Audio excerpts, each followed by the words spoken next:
The massive alien ships appeared without warning at the edge of Earth's solar system. Their hulls stretched for miles, dark metal surfaces covered in strange symbols that seemed to glow with their own light. Admiral Kyle Martinez stood in the command center of Luna Base, watching the sensor readings with growing concern. 12 massive vessels had just dropped out of hyperspace, and they were not here for peaceful contact. "Sir, we're receiving a transmission," said Lieutenant Commander Lisa Harper, her fingers dancing across the communication console. The woman had been Earth's top alien language specialist for the past 5 years, though until this moment, her job had been purely theoretical. Kyle nodded grimly. "Put it through the translators and broadcast it to Earth Command." The voice that came through the speakers was cold and mechanical, though the translation software gave it an oddly human cadence. "Primitive inhabitants of the third planet. I am War Master Zektar of the Zephyrian Empire. Your world has been selected for incorporation into our domain. You will surrender all military assets immediately and prepare your population for processing." Lisa felt a chill run down her spine as she continued translating the alien message. The words were clinical, businesslike, as if the aliens were discussing the weather rather than the fate of billions of human lives. "Your species will serve the Empire as laborers and soldiers," the transmission continued. "Resistance will result in the complete sterilization of your planet. You have 72 of your planetary rotations to comply. Failure to surrender will result in immediate military action against all population centers." The communication ended with an abrupt click, leaving the Luna Base command center in stunned silence. Kyle stared at the tactical display, where the 12 alien ships maintained their position just beyond Pluto's orbit. Each vessel was easily 10 times larger than humanity's biggest space station. "Get me President Walsh on the secure line," Kyle ordered, his voice steady despite the magnitude of what they were facing. "And patch me through to General Bennett at Colorado Command." Within minutes, the holographic displays showed the faces of Earth's top leaders.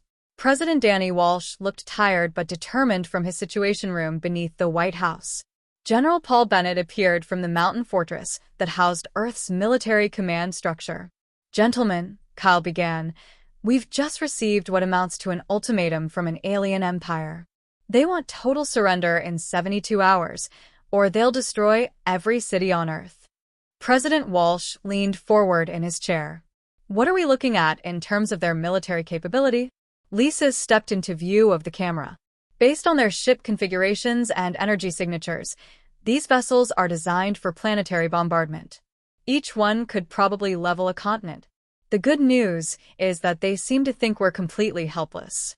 General Bennett raised an eyebrow. "How do you figure that?" "They gave us 3 days," Kyle explained. "No military force gives an enemy 3 days to prepare unless they believe that enemy poses no threat whatsoever. They're treating this like pest control, not warfare." On Earth, in a classified facility buried beneath the Colorado mountains, Dr. Amanda Rivers was already at work. The head of Project Looking Glass had been monitoring deep space for alien signals for over 20 years. Her team had detected the Zephyrian Empire's expansion across the galaxy and had been preparing for this exact scenario. "The transmission patterns match what we've been tracking," Amanda reported to General Bennett via secure video link. "These are the same aliens who destroyed the Kepler worlds and enslaved the populations of the Tau Ceti system. They've conquered 43 different species over the past 2 centuries." General Bennett studied the data scrolling across his screens. "And their standard operating procedure?" "Always the same," Amanda replied. "They appear in overwhelming force, demand immediate surrender, and then process the population for slave labor. Species that resist are simply eliminated. They've never encountered serious opposition." Meanwhile, Captain Jake Peterson was preparing his squadron aboard the orbital platform designated Defense Station Alpha. His fighters were painted to look like primitive chemical-fueled rockets, complete with fake exhaust trails and crude-looking weapon systems. The deception had to be perfect. "Remember, people," Jake told his pilots over the comm system, "when the time comes, we need to look desperate and outmatched. Make your attacks look clumsy. Miss a lot. Act like you're barely holding these old ships together." His second-in-command, Captain Nina Foster, checked her weapon systems one final time. The advanced plasma cannons were hidden beneath panels designed to look like simple missile launchers. "How long do we keep up the act, sir?" "Until Admiral Martinez gives us the signal," Jake replied. "Command wants these aliens to think we're exactly what they expect us to be. Primitive. Scared. Easy targets." Back on Luna Base, Ka was coordinating with his staff. The plan they had developed over the past 2 decades was finally being put into motion. Earth had been watching the Zephyrian Empire's expansion for years, learning their tactics and preparing countermeasures. "What's the status on the civilian evacuations?" Kyle asked Colonel Ryan Adams, who was overseeing the operation from Earth. "All major population centers are moving to the underground shelters," Ryan reported. "The public thinks it's just a precaution, but we're getting everyone clear of the surface installations that we're planning to sacrifice." Lisa looked up from her console.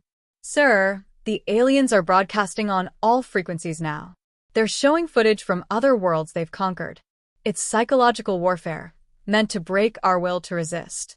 Kyle nodded. The images were horrific. Cities reduced to rubble. Populations being herded into transport ships like cattle. The Zephyrian Empire had perfected the art of conquest through terror. "Make sure our response looks appropriately panicked," Kyle ordered. "I want them to see emergency broadcasts, mass evacuations, and general chaos. Let them think their psychological warfare is working perfectly." President Walsh addressed the world that evening, his speech carried on every network and communication system on Earth. He spoke of humanity's determination to remain free, but his words were carefully chosen to sound like the desperate rhetoric of a doomed leader. "We will not surrender our world to these invaders," Walsh declared. "Humanity has faced dark times before and emerged stronger. We will stand together and fight for our freedom, no matter the cost." To the aliens monitoring Earth's communications, it probably sounded like empty bravado from a primitive species facing extinction. They had no idea that every word had been calculated to reinforce their assumptions about human weakness and desperation. As the first day of the ultimatum ended, the Zephyrian fleet remained at the edge of the solar system, confident that the humans would either surrender or be easily crushed. They had made this calculation 43 times before with other species. They had never been wrong, but they had never encountered humanity before. The second day of the alien ultimatum dawned with riots in major cities across Earth. At least, that's what the carefully staged news broadcast showed. President Danny Walsh watched the fake footage from his secure bunker, impressed by how realistic the special effects team had made everything look. "The aliens are eating this up," reported Captain Beth Miller from her monitoring station. "Their communications show they believe Earth is descending into complete chaos.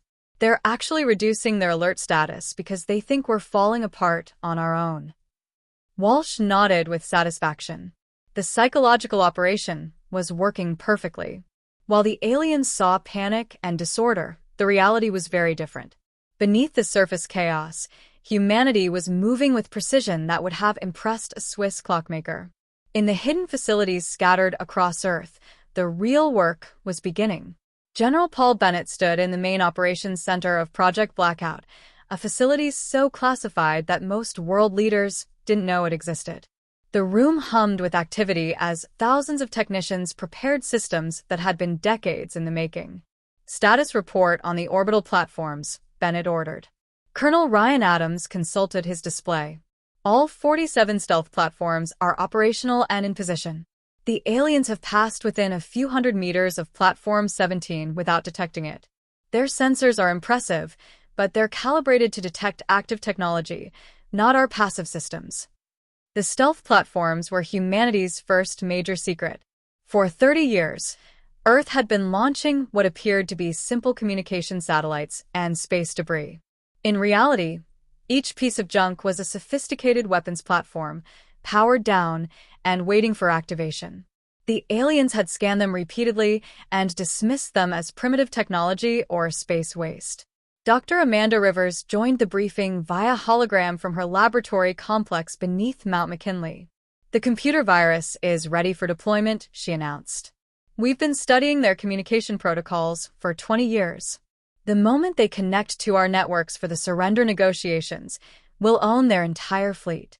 Admiral Susan Blake, commander of Earth's hidden space forces, was coordinating the most ambitious deception in human history.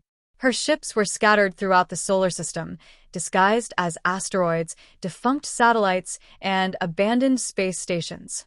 The beauty of this plan, Susan explained to her senior staff, is that they're looking for threats that match their own technology.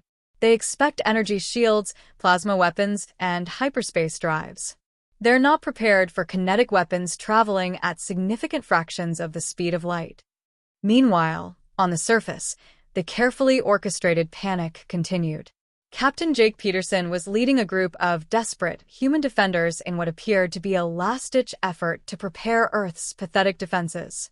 His fighters were visible to alien sensors, flying in obvious patterns while broadcasting on open frequencies about their fear and inadequate weapons. "This is Fighter Squadron Alpha," Jake transmitted, knowing the aliens were listening. "Our missiles barely scratch their outer hulls. We don't stand a chance against technology this advanced." The transmission was partially true. The missiles they were testing were indeed primitive compared to alien defenses. What the aliens didn't realize was that these were decoy weapons, designed to fail spectacularly while the real arsenal remained hidden. Captain Nina Foster was running similar deception operations from the moon's surface. Her desperate ground crews were assembling what appeared to be crude surface-to-space weapons, all while broadcasting their technical difficulties and equipment failures on frequencies the aliens could easily monitor. "The targeting system keeps failing," Nina reported over the open channels. "These old computers can barely track something moving that fast. We need at least another week to get these weapons operational." The aliens were recording every word, building a picture of human desperation and technological inadequacy. They had no way of knowing that the real targeting systems could track individual molecules moving at relativistic speeds. In Washington, President Walsh was preparing for his second address to the world. The speech would be broadcast globally and would certainly be monitored by the alien fleet. Every word had been carefully chosen to reinforce their assumptions while actually conveying coded messages to Earth's real defenders. "My fellow humans," Walsh began, standing before cameras in what appeared to be a hastily assembled bunker. "We face an enemy beyond our understanding. Their technology is centuries ahead of ours. Their weapons could destroy our world in minutes."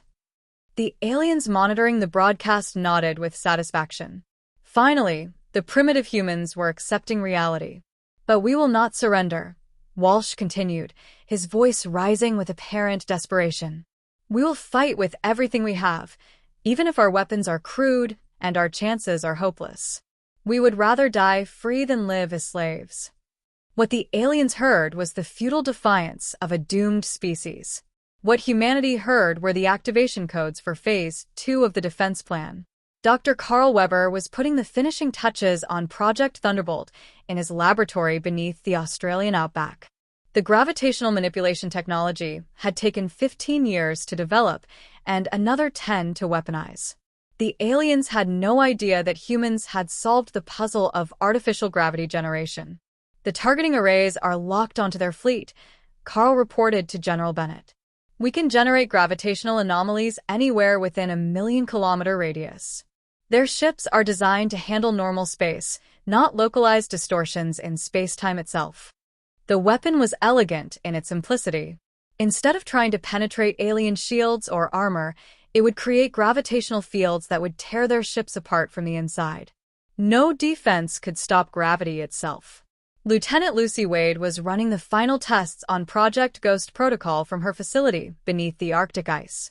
The Cyber Warfare Division had been monitoring alien computer systems for 2 decades, learning their programming languages, and developing viruses specifically designed for Zephyrian technology.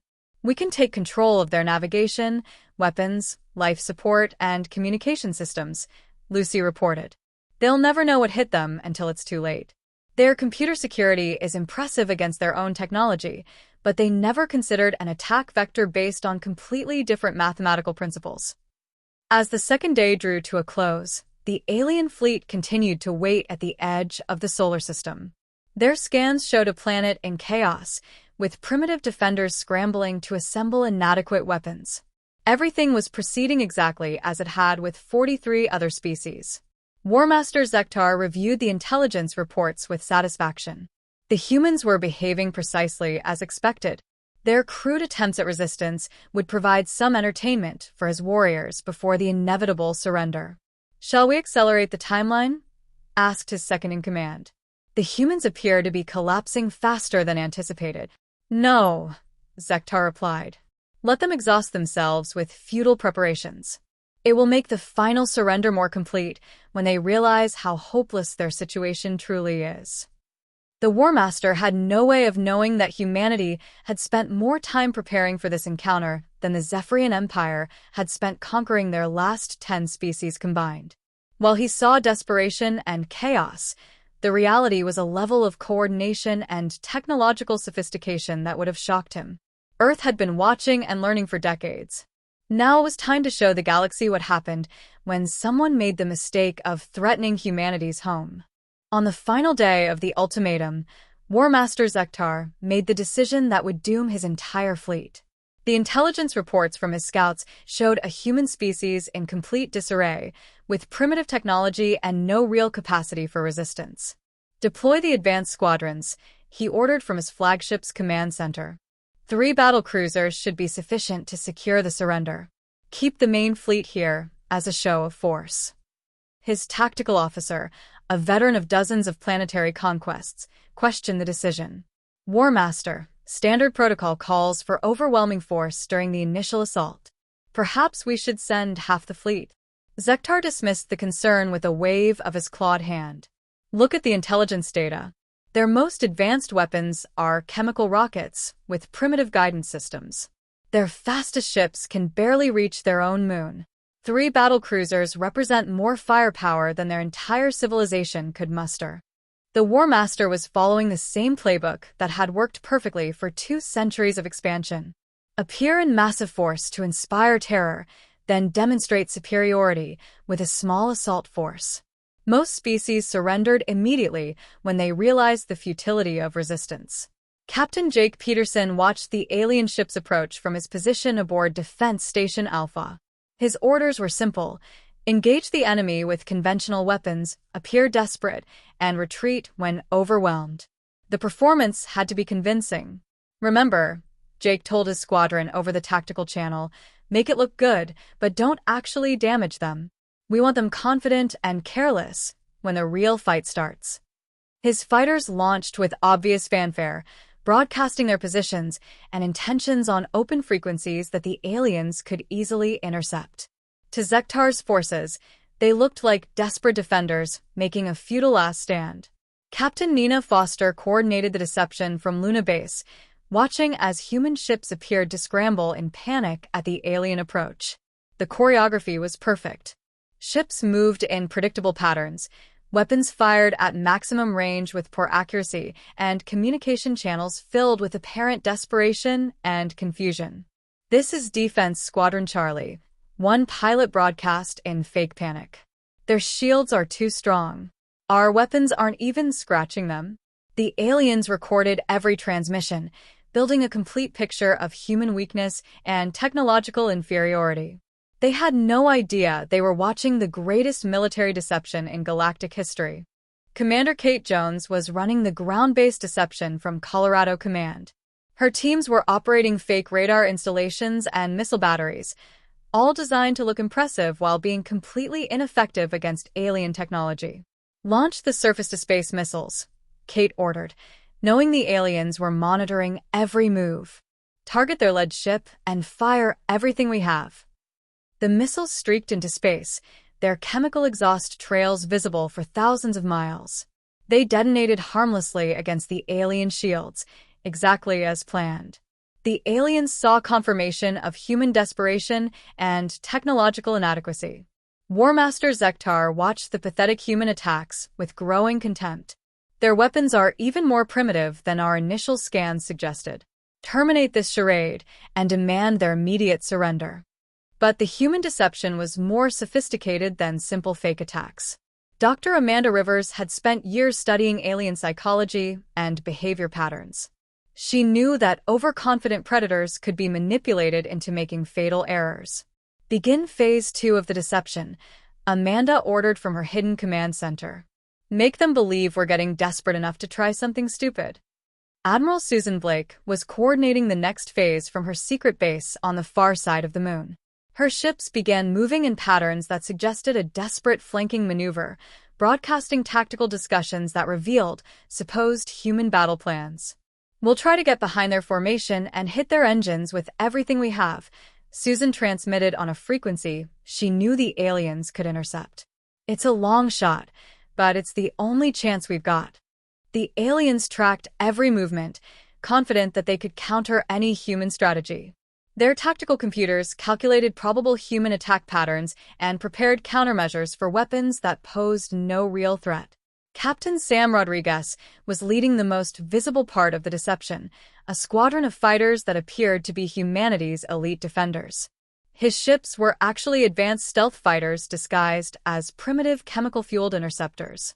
We're going in fast and low, Sam broadcast for the aliens' benefit. Try to confuse their targeting systems and get close enough for our weapons to be effective. The attack was spectacular and completely ineffective. Human fighters swarmed around the alien ships like angry insects, their weapons creating impressive light shows that did no damage whatsoever.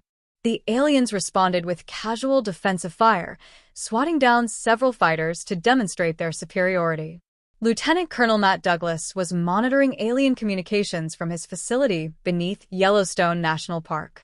The psychological profile they had built of Zephyrian military doctrine was proving accurate. The aliens were following their standard playbook perfectly. They're increasing their contempt levels exactly as predicted, Matt reported to General Bennett. Zektar is already discussing how to process Earth's population for slave labor. He's treating this as a routine pacification operation. The aliens had no idea that every aspect of human behavior was carefully calculated to reinforce their assumptions. The fake panic, the ineffective weapons, the desperate tactics, everything was designed to make them overconfident. Major Kelly Stone was coordinating the final phase of the deception from her post in the Sahara Command Complex.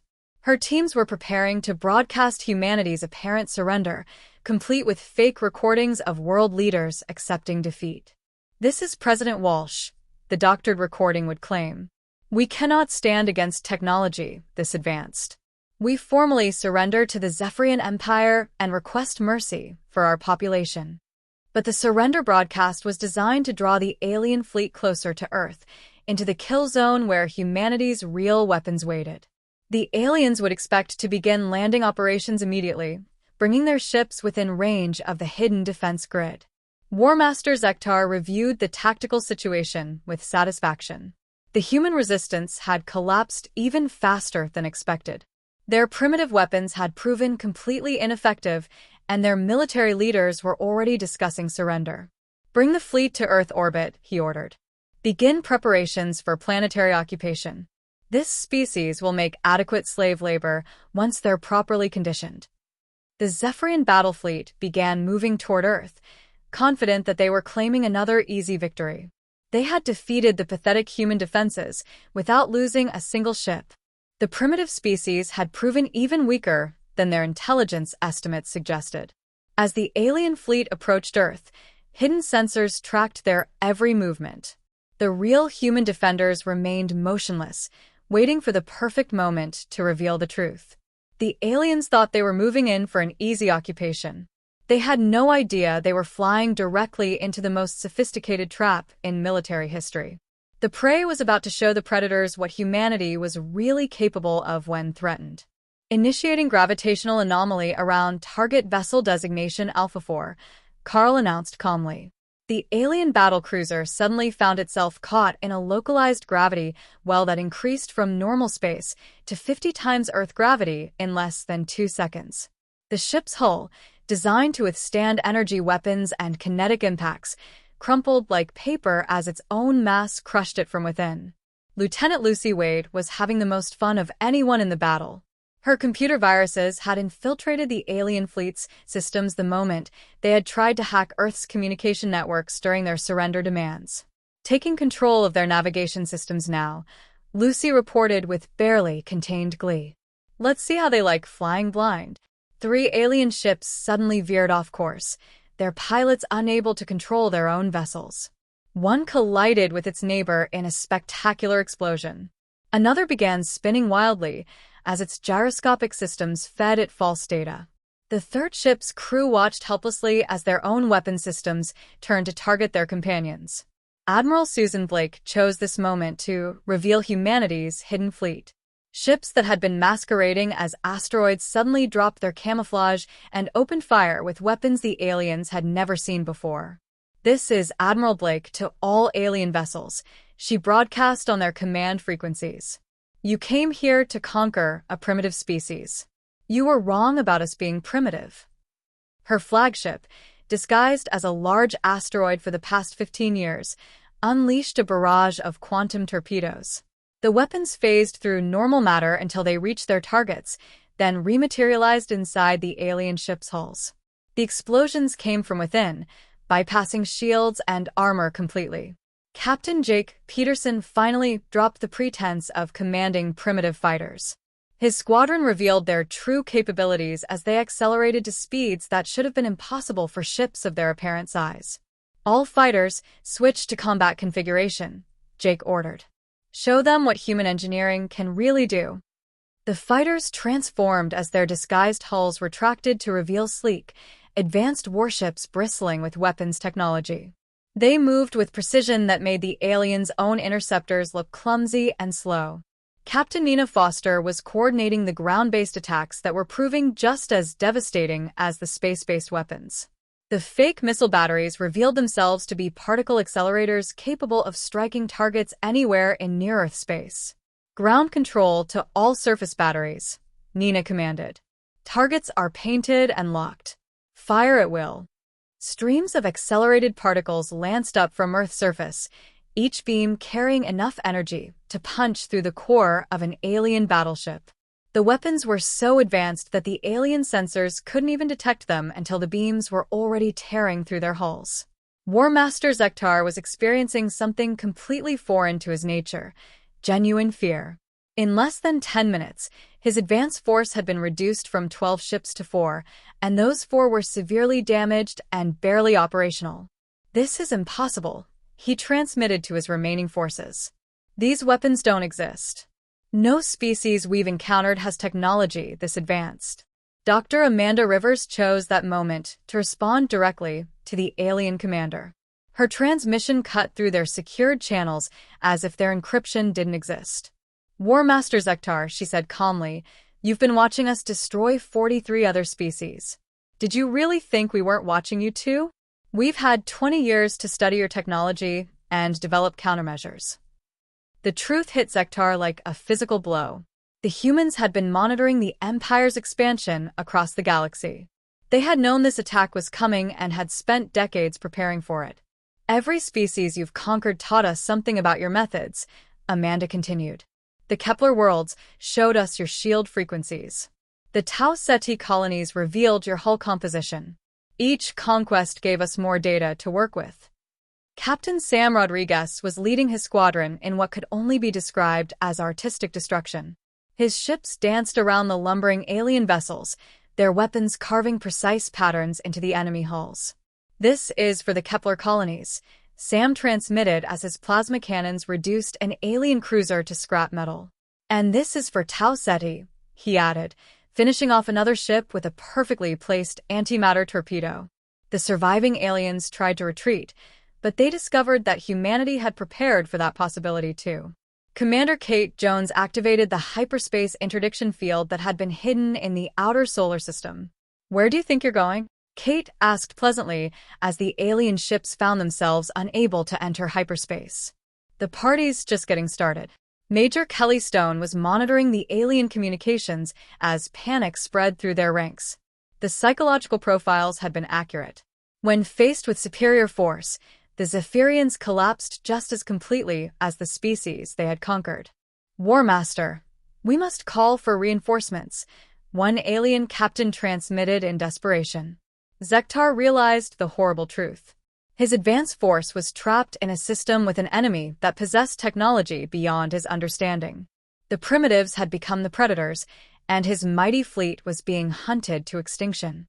But the worst part was the growing realization that this had been planned from the beginning. The humans hadn't just defeated his attack, they had manipulated him into bringing his ships exactly where they wanted them. The trap had closed, and there was no escape. Warmaster Zektar made the decision that sealed his fleet's fate. Faced with the impossible destruction of his advance force, he committed every ship in his armada to a full-scale assault on Earth. All vessels, maximum battle configuration, he commanded from his damaged flagship. Prepare for planetary bombardment. If we cannot conquer this world, we will sterilize it completely. The alien fleet surged forward, 12 massive dreadnoughts leading hundreds of smaller vessels in what should have been an unstoppable wave of destruction. Zektar had conquered 43 worlds with similar tactics. Overwhelming force had never failed him before. Admiral Tony Clark watched the alien response from his command center deep beneath the Pacific Ocean. The facility had been built specifically for this moment, designed to coordinate humanity's response to a full alien assault. "They're committing everything," Tony reported to the Global Defense Network. "All vessels are moving toward Earth at maximum speed. Estimated time to weapons range is 47 minutes. President Danny Walsh authorized the activation of humanity's most secret weapon systems. The technologies that would be revealed in the next hour represented 30 years of preparation and research that the aliens couldn't even imagine. Release all classification restrictions, Walsh ordered. Show them what happens when you threaten humanity's home." Lieutenant Lucy Wade had been waiting for this moment her entire career. The alien fleet's communication systems were completely compromised, but they had no idea how deeply human technology had penetrated their networks. Initiating total system infiltration, Lucy announced from her cyber warfare center. "Every alien ship is about to become our puppet." Her fingers danced across quantum keyboards as she activated programs that existed in a form of mathematics the aliens had never encountered. The viruses she had planted during the initial contact were now spreading through the enemy fleet like wildfire.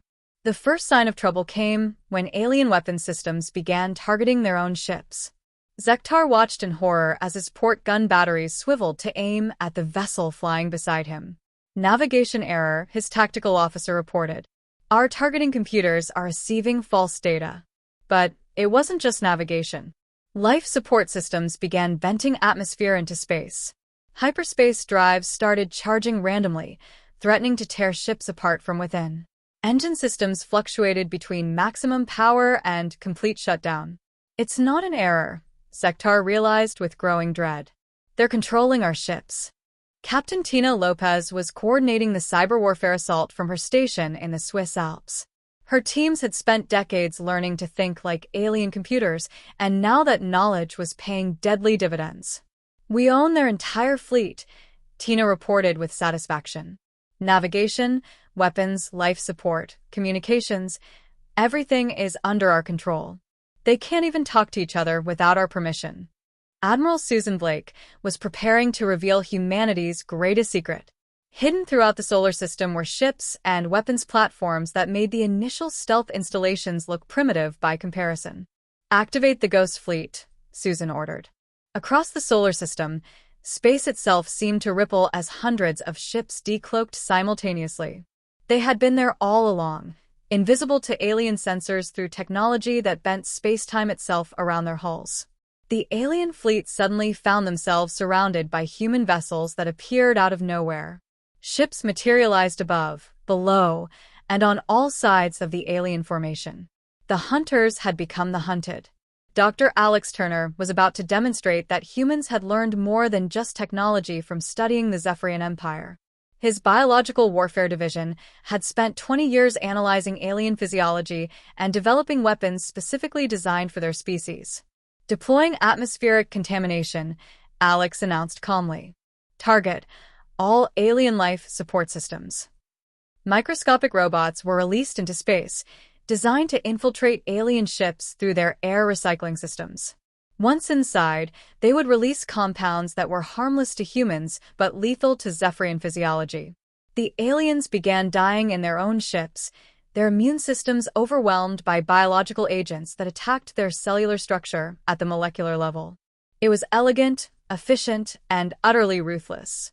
Commander Matt Douglas was coordinating the kinetic weapons assault from his post on the moon. Humanity had turned their entire solar system into a weapon, and now it was time to demonstrate its full power. All asteroid bases, prepare for synchronized bombardment, Matt ordered. Let's show them what happens when you pick a fight with an entire star system. What the aliens had thought were natural asteroids suddenly revealed themselves as massive weapons platforms. Railguns that could accelerate projectiles to significant fractions of light speed opened fire from every direction. The alien fleet found itself caught in a crossfire of relativistic projectiles that no shield technology could stop. Ships that had survived centuries of warfare were torn apart by tungsten rods moving at impossible speeds. War Master Zektar was no longer commanding a fleet. He was watching the systematic extermination of his forces by an enemy that had turned warfare into an art form. Every system on his ship was compromised, his crew was dying from biological weapons, and relativistic projectiles were tearing his formation apart. How? He whispered into his failing communication system. How did a primitive species develop technology this advanced? Dr. Amanda Rivers answered him personally, her voice cutting through his ship's compromised systems with crystal clarity. We had the best teachers in the galaxy, she said. Every species you conquered taught us something new about warfare. Every world you destroyed showed us what we needed to survive. The truth was devastating. The Zephyrian Empire had created their own worst enemy. By conquering 43 species, they had provided humanity with a complete education in galactic warfare and technology. The Kepler worlds taught us about energy manipulation, Amanda continued. The Tau Ceti colonies showed us biological warfare. The Proxima settlements revealed the secrets of hyperspace technology. Each species you destroyed made us stronger. Major Kelly Stone was monitoring the psychological breakdowns spreading through the alien fleet. Their communications were filled with panic, despair, and the growing realization that they had encountered something beyond their understanding. War Master, we must retreat, one captain transmitted in desperation. There is no retreat, another voice replied. The hyperspace generators are offline. We're trapped. Captain Sam Rodriguez was leading his squadron in precision strikes against the alien command vessels. His weapons were so advanced that they could target specific systems within enemy ships without destroying the vessels completely. Disable their weapons but leave life support functional, Sam ordered his pilots. Command wants prisoners for interrogation. The aliens who had come to enslave humanity were now being selectively disabled and captured. The reversal was complete. The predators had become prey, and the prey had revealed themselves to be apex predators. Zektar's flagship was dying around him. His crew was dead or dying from biological weapons. His weapons were under enemy control. His engines were failing due to sabotaged navigation systems. But the most crushing realization was that this had all been planned. Humanity had spent decades preparing for this exact scenario. They had studied, learned, and developed countermeasures for every weapon and tactic in the Zephyrian arsenal. The Empire had come to conquer Earth. Instead, they had delivered themselves into the hands of an enemy that had been preparing for their arrival for 20 years. The greatest military force in the galaxy was being systematically destroyed by the species they had dismissed as primitive, and there was nothing they could do to stop it. The battle reached its crescendo as humanity revealed technologies that defied everything the Zephyrian Empire thought they knew about physics. Captain Sam Rodriguez deployed the experimental quantum torpedoes from his flagship, weapons that existed in a state of quantum superposition until they reached their targets. Firing quantum spread pattern, Sam announced as his weapons officer targeted the alien dreadnought formation. These should give them something to think about. The torpedoes phased through normal space-time, existing as probability waves until they materialized inside the alien ship's hulls.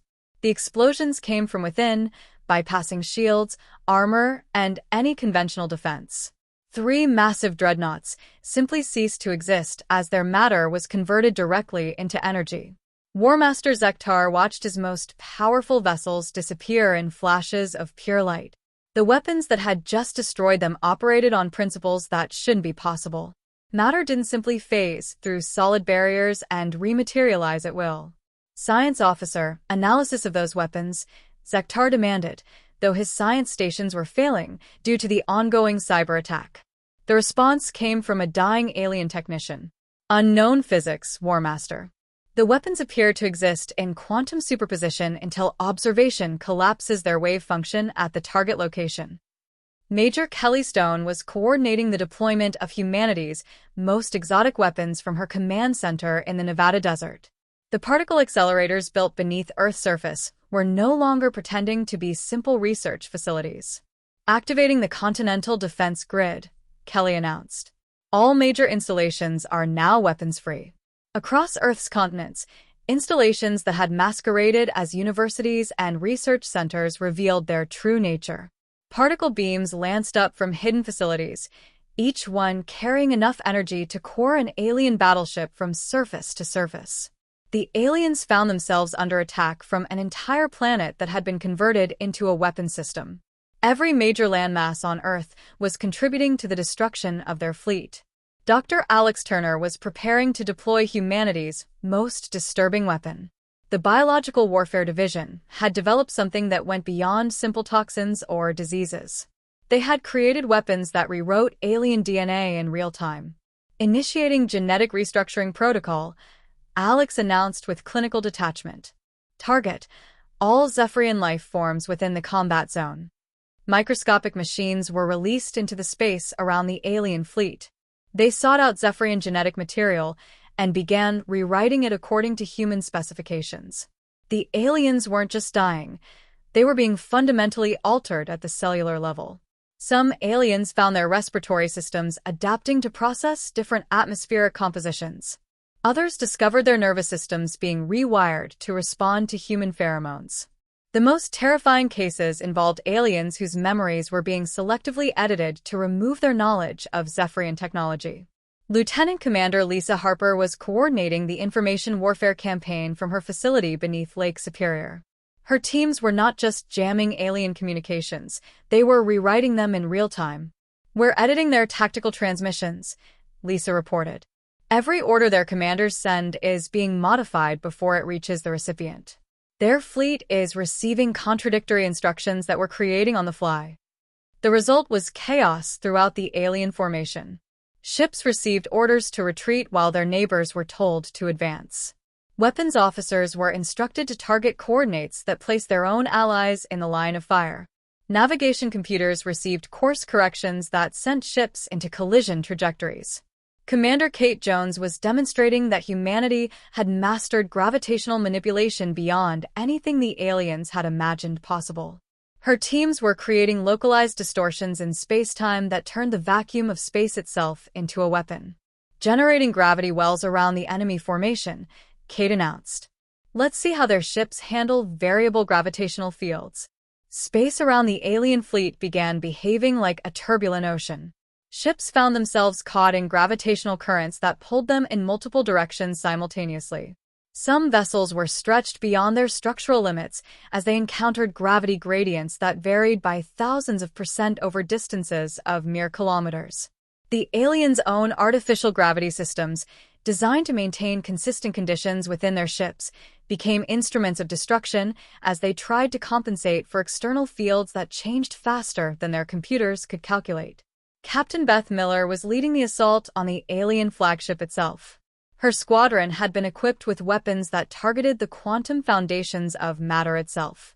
Initiating quantum disruption attack, Beth announced as her fighters closed with Zektar's command ship.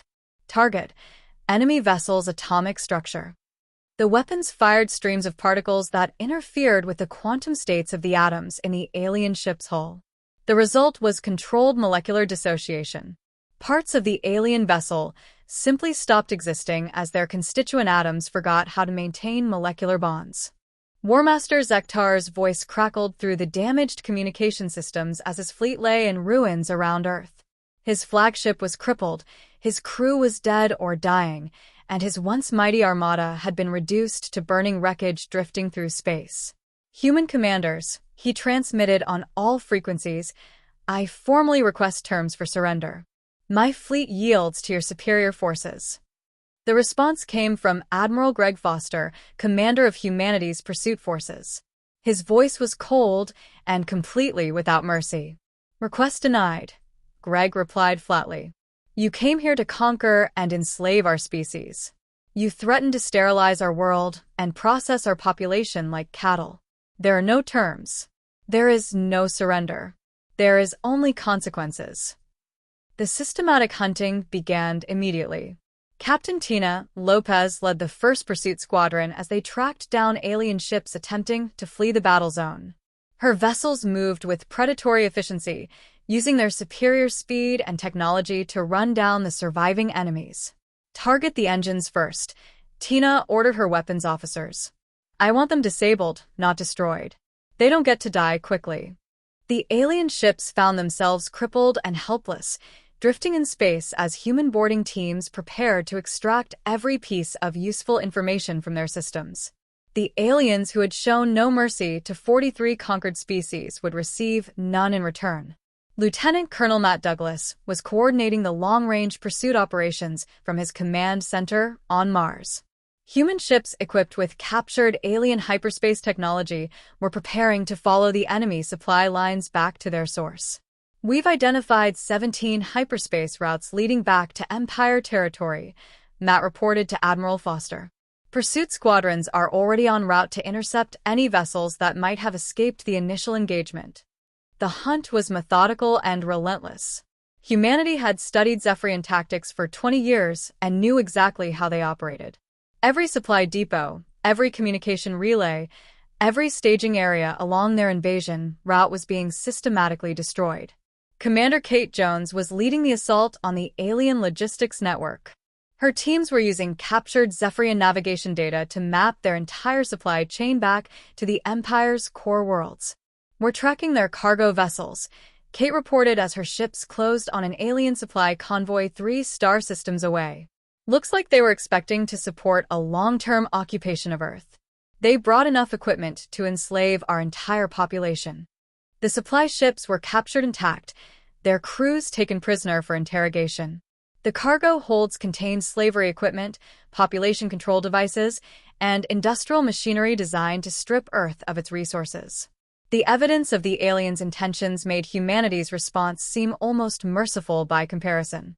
Captain Sam Rodriguez was leading the deep space pursuit forces, hunting down alien vessels that had attempted to escape during the early phases of the battle. His ships were equipped with experimental, faster-than-light tracking systems that could follow hyperspace signatures across multiple star systems. Found another group of runners, Sam transmitted as his sensors detected alien ships hiding in an asteroid field 12 light-years from Earth. Looks like a scouting force that was supposed to report back to the Empire about humanity's capabilities. The alien scouts found themselves surrounded by human vessels that had somehow tracked them across impossible distances. Their hiding place became a trap as human ships materialized from hyperspace with weapons already charged and ready.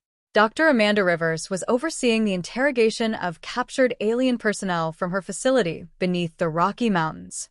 The information they were extracting was painting a picture of an empire that was far more vulnerable than anyone had realized.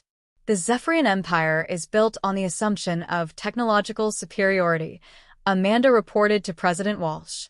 They've never encountered serious resistance because they've never faced an enemy with comparable technology. Their entire military doctrine is based on fighting primitives. The aliens were revealing the locations of their core worlds, their military installations, and their industrial centers. Under human interrogation techniques that were far more sophisticated than simple torture, they were providing complete intelligence about their entire civilization. Major Kelly Stone was coordinating the destruction of alien communication networks throughout local space. Human cyber warfare teams were systematically hunting down and destroying every alien relay station, sensor platform, and communication satellite within 50 light-years of Earth. We're creating a complete information blackout, Kelly reported. No word of what happened here will reach the Empire for at least 6 months. That gives us time to prepare our response. The aliens had expected to send regular reports back to their commanders about the progress of Earth's conquest. Instead, there would be only silence. The Empire would eventually send investigation fleets, but they would find something very different from what they expected. Captain Nina Foster was leading the systematic looting of alien technology from the captured vessels. Human engineering teams were stripping every useful component from the enemy ships, learning their manufacturing techniques, and reverse engineering their most advanced systems. Their hyperspace technology is actually inferior to what we developed independently, Nina reported with satisfaction. But their energy storage systems are interesting. We can improve our own designs with some of their innovations. The aliens had come to conquer a primitive species and steal their resources. Instead, humanity was stealing everything the aliens had brought with them and using it to make themselves even more dangerous. Admiral Susan Blake was preparing the most ambitious operation in human military history. Using captured alien star charts and navigation data, she was planning humanity's first interstellar offensive campaign.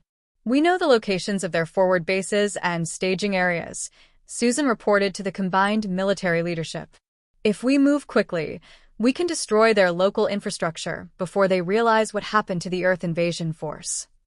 President Danny Walsh authorized the operation with a simple statement that would become legendary in human military history. "Gentlemen and ladies," Walsh said, "the aliens came here to teach us our place in the galaxy. I think it's time we taught them theirs." War Master Zektar, dying slowly in the wreckage of his flagship, listened to human communications as they planned their retaliation. The primitives weren't just defending themselves, they were preparing to carry the war directly to the Empire's core territories. "This is impossible," he whispered to himself. "One species cannot threaten an empire that spans hundreds of worlds." But the evidence was undeniable. The humans possessed technology that surpassed anything in the Zephyrian arsenal. Their tactical abilities had proven superior to centuries of imperial military doctrine. Most terrifying of all, they showed the kind of ruthless efficiency that the Empire had used to conquer 43 other species. The hunters had become the hunted. The Empire that had terrorized the galaxy for centuries was about to learn what it felt like to be on the receiving end of superior force. Commander Matt Douglas received confirmation that the last alien escape pods had been captured. The entire invasion fleet had been accounted for. Not a single enemy vessel had escaped to carry word back to the Empire. "Clean sweep," Matt reported. "Total enemy casualties, 100%. Human casualties, 0. It was the most one-sided military victory in recorded history. An entire invasion fleet had been destroyed without humanity suffering a single death. The aliens who had come to demonstrate their superiority had instead provided a demonstration of human capabilities that would terrify the galaxy. The message was being prepared for transmission to every species within 100 light-years of Earth. It would be broadcast on frequencies that every spacefaring civilization could receive. "This is Earth," the message would begin. "The Zephyrian Empire sent a fleet to conquer our world. We destroyed them completely. Any species that threatens humanity will face the same fate. However, any species that approaches us in peace will find us to be reliable allies and trading partners." The age of human expansion was about to begin, and the galaxy would never be the same.